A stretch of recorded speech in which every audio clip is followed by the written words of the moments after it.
Hello everyone, welcome to success with Rai academy. 2 नवंबर 2020 के दैनिक जागरण के राष्ट्रीय संस्करण को आज के इस वीडियो में हम डिस्कस करेंगे। तो चलिए वीडियो को शुरू करते हैं। सबसे पहले नेशनल न्यूज़। दो नेशनल न्यूज़ हैं। पहली है अर्थव्यवस्था को जीएसटी की रफ्तार। कोरोना काल में पहली बार जीएसटी संग्रह 1 लाख करोड़ के पार। दूसरी न्यूज़ है गोद लेने में बेटियों पर बरस रही ममता। 1 साल के सरकारी आंकड़े दे रहे समाज की सोच में बदलाव की गवाही। तो पहली न्यूज से शुरू करते हैं। त्योहारों का उत्साह अर्थव्यवस्था पर भी स्पष्ट नजर लगने लगा है। आर्थिक गतिविधियों में सितंबर से शुरू हुआ सुधार का सिलसिला अक्टूबर में भी जारी रहा। कोरोना काल में पहली बार जीएसटी संग्रह 1 लाख करोड़ रुपए के पार पहुंचा। ऑटो बिक्री, बिजली खपत, माल ढुलाई और पेट्रोल डीजल की बिक्री के आंकड़े भी अर्थव्यवस्था में तेजी की गवाही दे रहे हैं। अक्टूबर में जीएसटी कलेक्शन 1,05,155 करोड़ रुपए रहा, जो साल भर पहले इसी अवधि में 95,380 करोड़ रुपए था। सालाना आधार पर इसमें 10% की वृद्धि हुई है। मार्च में लगाए गए देशव्यापी लॉकडाउन के चलते चालू वित्त वर्ष 2020-21 के पहले 2 महीने में जीएसटी संग्रह में तेज गिरावट आई थी। जून में अनलॉक का सिलसिला शुरू होने के बाद इसमें सुधार हुआ। सितंबर 2020 में 95,480 करोड़ रुपए का संग्रह हुआ था, जो पिछले साल सितंबर के मुकाबले 4% ज्यादा था। जीएसटी संग्रह में वृद्धि सीधे तौर पर अर्थव्यवस्था में बिक्री बढ़ने का संकेत है। वित्त सचिव अजय भूषण पांडे ने जीएसटी संग्रह के आंकड़ों को अर्थव्यवस्था की गति में तेजी का संकेत बताया। उन्होंने कहा कि अर्थव्यवस्था रिकवरी के रास्ते पर है। नेक्स्ट न्यूज है गोद लेने में बेटियों पर बरस रही ममता। जीवन के हर क्षेत्र में लड़कियां सफलता का परचम फहरा रही हैं। इससे लड़कियों के प्रति समाज के नजरिए में बदलाव आ रहा है। देश में 1 साल के दौरान गोद लिए गए बच्चों के आंकड़े इसका उदाहरण है। इस दौरान गोद लिए गए कुल 3,531 बच्चों में 2,061 लड़कियां शामिल थीं। महाराष्ट्र में सबसे अधिक बच्चों को घर मिला। चाइल्ड एडॉप्शन रिसोर्स अथॉरिटी यानी CARA के आंकड़ों के मुताबिक 1 अप्रैल 2019 से 31 मार्च 2020 के दौरान 1,470 लड़के और 2,061 लड़कियां गोद ली गईं। एक अधिकारी ने बताया कि आंकड़े बता रहे हैं कि बेटे को लेकर लोगों की सोच में बदलाव आ रहा है। अब लड़कियां गोद लेने वाले लोगों की पहली पसंद बन गई हैं। डाटा के मुताबिक गोद लिए गए 3,120 बच्चों की उम्र 5 साल से कम थी। 5 से 18 वर्ष के बीच के 411 बच्चों को गोद लिया गया। ज्यादातर लोगों ने 2 साल से कम उम्र के बच्चों को ही गोद लेना पसंद किया। आंकड़ों के मुताबिक देश में 3,110 बच्चे गोद लिए गए, जबकि 4,221 बच्चों को विदेश में रहने वालों ने अपनाया। तो ये नेशनल पेज की 2 न्यूज़ थी। अब नेक्स्ट पेज पर आते हैं। नेक्स्ट पेज है इंटरनेशनल पेज। इंटरनेशनल पेज में एक न्यूज़ है हमारे लिए। इंग्लैंड में लगा 1 महीने का लॉकडाउन। फ्रांस के बाद अब इंग्लैंड में भी लॉकडाउन लगाने का ऐलान किया गया है। ब्रिटिश प्रधानमंत्री बोरिस जॉनसन ने कोरोना के खतरे को देखते हुए देश में लॉकडाउन लगाने का फैसला किया है। लॉकडाउन की मियाद 5 नवंबर से शुरू होगी और यह 2 दिसंबर तक चलेगा। उधर पुर्तगाल ने जहां देश के आधे हिस्से में फिर से लॉकडाउन लगा दिया है, वहीं ऑस्ट्रेलिया ने भी मंगलवार से लॉकडाउन का ऐलान किया है। लॉकडाउन के तहत पब, रेस्टोरेंट, गैर जरूरी दुकानें और दूसरी सुविधाओं के संचालन पर पाबंदी लगाई गई है। प्रधानमंत्री जॉनसन के आधिकारिक ट्विटर अकाउंट से एक वीडियो ट्वीट करते हुए घर पर रहने की अपील की गई है। इसमें कहा गया है कि 4 सप्ताह के बाद हालात की समीक्षा की जाएगी और तभी इसको बढ़ाने या खत्म करने का फैसला लिया जाएगा। ट्वीट में अपील की गई है कि अपने घर से खाने पीने की चीजें लाने, मेडिकल उद्देश्य योग्य पढ़ाई या काम के सिलसिले में ही निकलें। अगर संभव हो तो वर्क फ्रॉम होम करें। साथ ही जरूरी ना हो तो यात्रा को टाल दें। हालांकि स्कूल और जरूरी दुकानें खुली रहेंगी। उधर इटली के स्वास्थ्य मंत्री ने कहा कि कोरोना के संबंध में जो नए आंकड़े सामने आए हैं वह डराने वाले हैं। अकेले शनिवार को देश में 32,000 नए मरीजों का पता चला है। लगभग 300 लोगों की मृत्यु हुई है। अब नेक्स्ट पेज पर आते हैं। नेक्स्ट पेज है बिजनेस पेज। बिजनेस पेज में 2 न्यूज़ हैं। पहली न्यूज़ है जीएसटी के साथ अन्य टैक्स संग्रह बढ़ने से भी दिखी सुधार की झलक, और दूसरी न्यूज़ है लॉजिस्टिक्स लागत 10% से नीचे लाने की तैयारी। इकोनॉमी में सुधार की गति बनी रहने के संकेतों के बीच वित्त सचिव अजय भूषण पांडे ने कहा कि सरकार द्वारा दिए गए प्रोत्साहनों के चलते आर्थिक संकेतों में सुधार जरूरी है। वस्तुओं के परिवहन के लिए जरूरी ई वे बिल जारी होने की संख्या कोविड पूर्व के स्तर पर आ गई है और ऑनलाइन भुगतान खासा बढ़ा है। पांडे ने कहा कि कर संग्रह के रुझानों से पता चलता है कि पिछले कुछ महीनों से इसमें गिरावट रही, लेकिन अब इसमें तेजी आई है। जीएसटी संग्रह सितंबर में पिछले वर्ष समान महीने के मुकाबले 4% अधिक था। वहीं अक्टूबर में पिछले वर्ष समान महीने के मुकाबले जीएसटी कलेक्शन में 10% की तेजी हुई। 50,000 रुपये से अधिक मूल्य की वस्तुओं के परिवहन के लिए जरूरी ई वे बिल को निकालने की संख्या अक्टूबर में 21% बढ़ी, जबकि ई चालान की संख्या 29 लाख IRN यानी कि इनवॉइस रेफरेंस नंबर से अधिक हो गई। पांडे के मुताबिक ई वे बिल और ई चालान के साथ ही जीएसटी संग्रह के आंकड़े बताते हैं कि इकोनॉमी तेजी से विकास के पथ पर है। नेक्स्ट है लॉजिस्टिक्स लागत 10% से नीचे लाने की तैयारी। वस्तुओं की कुल लागत में लॉजिस्टिक्स की हिस्सेदारी घटाने को सरकार कई मोर्चे पर तैयारी कर रही है।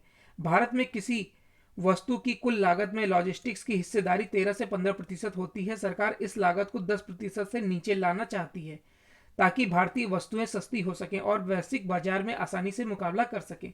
दुनिया भर की औसत लागत मात्र 6% है। वाणिज्य व उद्योग मंत्रालय जल्द नई लॉजिस्टिक्स नीति की घोषणा कर सकता है। वाणिज्य व उद्योग मंत्रालय के मुताबिक भारत में लॉजिस्टिक्स की लागत जीडीपी का 14.4% है, जिसे सरकार ने अधिकतम 10% पर लाने का लक्ष्य रखा है। लागत घटाना तभी संभव होगा जब लॉजिस्टिक क्षेत्र में internet of things, automation, seamless technology और ब्लॉकचेन जैसी टेक्नोलॉजी का इस्तेमाल होगा। वाणिज्य व उद्योग मंत्रालय के मुताबिक भारत के लॉजिस्टिक्स बाजार में वर्ष 2019 से 25 के दौरान सालाना 10.5% बढ़ोतरी की उम्मीद है। तो ये बिजनेस पेज की 2 न्यूज़ थी। अब नेक्स्ट पेज पर आते हैं। नेक्स्ट पेज है हमारा एडिटोरियल पेज। एडिटोरियल पेज में 3 आर्टिकल हैं। पहला आर्टिकल है नजरिया मैक्रो और महातीर का। महातीर का बयान इस्लामिक राजनीति थोपने और हिंसा के आह्वान का सबूत है, जबकि अधिकांश इस्लामिक देशों में गैर मुस्लिमों को दोयम दर्जे का समझा जाता है। इसी पर लिखा गया है आर्टिकल, और यह आर्टिकल लिखा है राजनीतिक शास्त्र के प्रोफेसर एवं वरिष्ठ स्तंभकार शंकर शरण द्वारा। दूसरा आर्टिकल है सामाजिक एकीकरण पर दें जोर। यहां पर होगा पर दें जोर। वर्ण विहीन समाज धर्म परिवर्तन के अभियानों से भी सरलता से प्रभावित होने लगते हैं। इसी पर लिखा गया है आर्टिकल, और यह आर्टिकल लिखा है पूर्व सैनिक एवं पूर्व प्रशासक आर विक्रम सिंह द्वारा। तीसरा आर्टिकल है कांग्रेस का भटकाव। जिस तरीके से कांग्रेस चुनावों में अपनी योजनाएं बताने से ज़्यादा जनता को भटकाने की कोशिश करती है, उसी पर लिखा गया है आर्टिकल। तो पहले आर्टिकल से शुरू करते हैं। नजरिया मैक्रो और महातीर का। फ्रांस के राष्ट्रपति इमैनुअल मैक्रो की बातों पर तमाम प्रतिक्रियाएं आ रही हैं, मुस्लिम नेताओं की ओर से भी।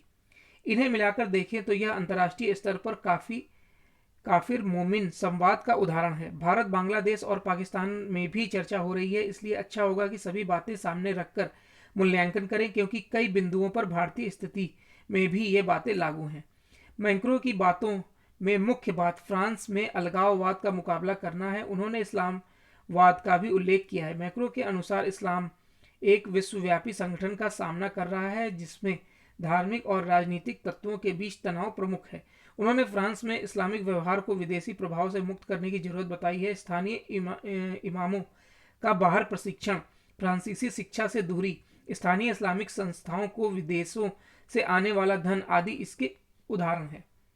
इस्लाम के धार्मिक पक्ष यानी नमाज, रोजा, हज, ईद, मस्जिद आदि से फ्रांसीसी राष्ट्र को कोई समस्या नहीं है।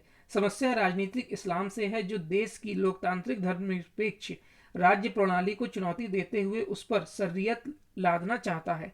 यह संपूर्ण राष्ट्रीय जीवन पर कब्जे की योजना है। इसमें विचार विमर्श, शिक्षा, खान पान, पोशाक, सामुदायिक व्यवहार आदि सब कुछ पर इस्लाम थोपने की मंशा है।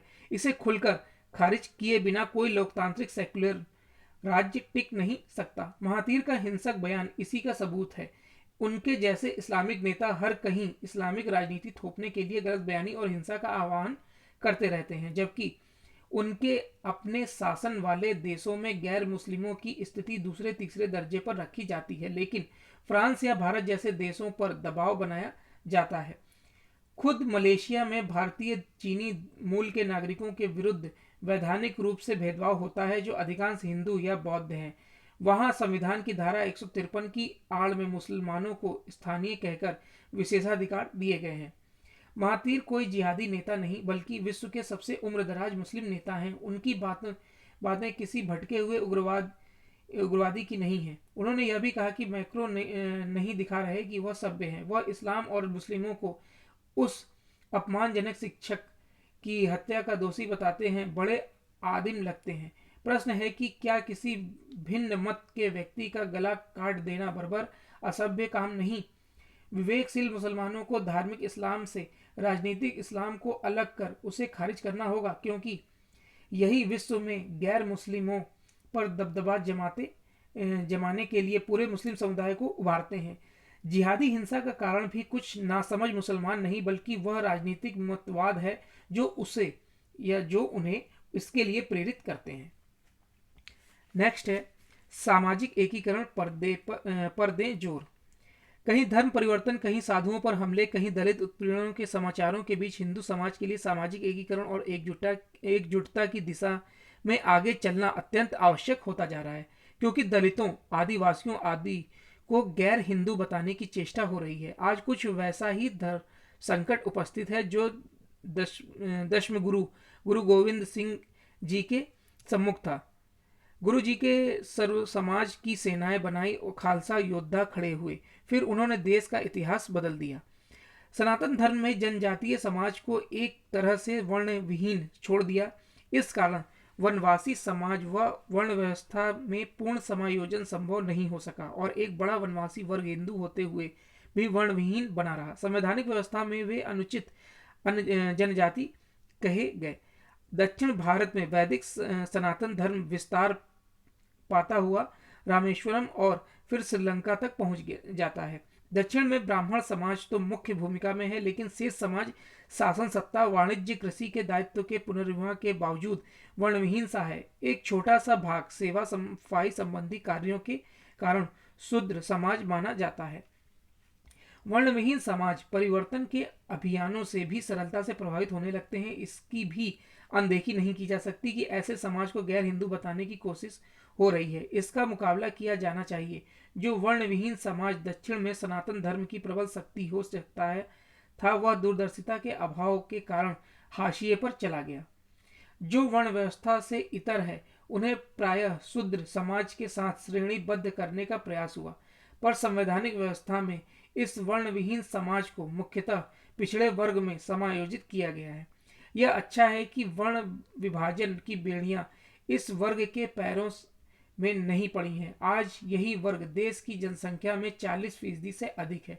यह सनातन धर्म का एक नया रक्षक वर्ग है। इतिहास के लंबे दौर में लगातार बलिदान देकर क्षेत्रियों ने राष्ट्र और धर्म की रक्षा की, पर आज उनकी वह संख्या नहीं जो पहले कभी थी। सदियों के संघर्ष के बाद भी इस्लामिक आक्रांताओं और बलात् धर्म परिवर्तन के अभियानों को रोका नहीं जा सका। यदि उस समय क्षेत्रीय वर्णविहीन समाज को क्षेत्रीय धर्म में दक्षिण कर दायित्व दे दिया गया होता, तो शायद देश कभी पराजित और खंडित होने की स्थिति तक ना पहुंचता। नेक्स्ट आर्टिकल है कांग्रेस का भटकाव। बंगाल में वाम दलों से मिलकर चुनाव लड़ने की कोशिश कांग्रेस की तैयारी यह बताती है कि वह अपने अस्तित्व की रक्षा के लिए एक ऐसे कदम उठा रही है जो अंततः उसे और कमजोर करने पर ही काम करेंगे।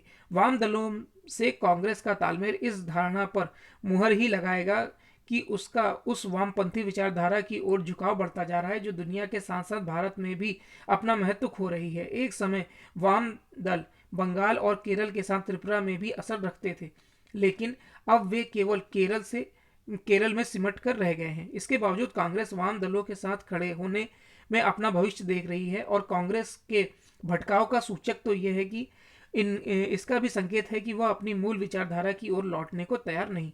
कोई भी जानता है कि कांग्रेस यह समझने को तैयार क्यों नहीं कि मध्यम वर्ग मार्ग ही उसकी ताकत बना हुआ है।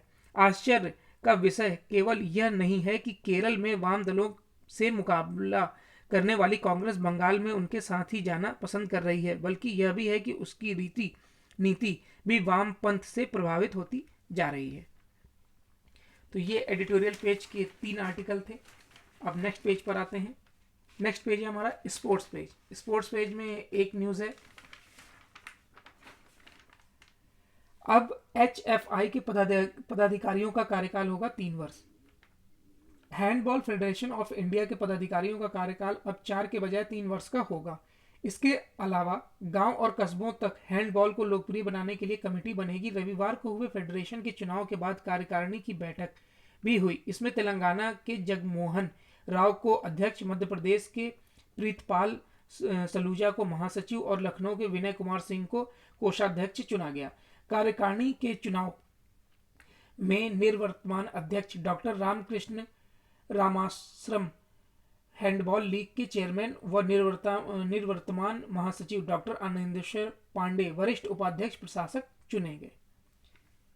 तो ये आज का यानी 2 नवंबर 2020 का दैनिक जागरण का राष्ट्रीय संस्करण था। आई होप आपको वीडियो अच्छा लगा होगा। अगर आपको वीडियो अच्छा लगा तो लाइक और शेयर कर दीजिएगा। वीडियो देखने के लिए धन्यवाद।